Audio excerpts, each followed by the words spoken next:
નડિયાદ સુપ્રસિદ્ધ જે ભૂરાભાઈનું પાન છે, જે ફીણ વાળું પાન છે તે પ્રસિદ્ધ છે। આજે મકર સંક્રાંતિના દિવસે તેમના જે ગલ્લે છે ફૂલ ભીડ લાગેલી છે અને હું આપને બતાવવા માંગીશ અંબિકા પાન હાઉસ જે અત્યારે ફૂલ પ્રચલિત છે।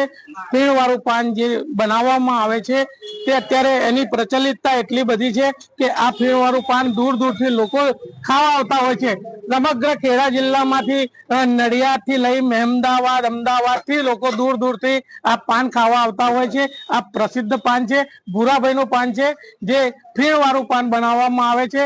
લોકોને કોઈ પણ પ્રકારની સ્વાસ્થ્ય માટે પણ બિલકુલ હાનિકારક નથી। હું આપને બતાવવા માંગીશ જે આ પાન છે એ છે ને કુદરતી અને પાચન ક્રિયા માટે પણ એક સારું પાન કહેવામાં આવે છે। આ પ્રચલિત પાન છે, હું આપને બતાવવા માંગીશ એની પ્રક્રિયા કેવી રીતે બનતી હોય છે। આ ફીણ વાળું જે પાન છે તે કાથીના ચૂના જે કાથીનો જે કૂચો હોય છે તેનાથી બનાવવામાં આવે છે અને ખાસ કરીને આ પ્રચલિત પાન જે છે તેને લોકો દૂર દૂરથી ખાવા પણ આવતા હોય છે અને એનો શોખ પણ અત્યારે એટલો બધો વધી ગયો છે કે લોકો જ્યારે પ્રચલિત પાનને દૂર દૂરથી ખાવા આવતા હોય છે। અને ખાસ કરીને અહીંના જે આપણા જે મિત્રો છે, વડીલો છે, એમને પૂછીશું તમે ક્યાંથી આવો છો પાન ખાવા અને કેટલા સમયથી આવો છો?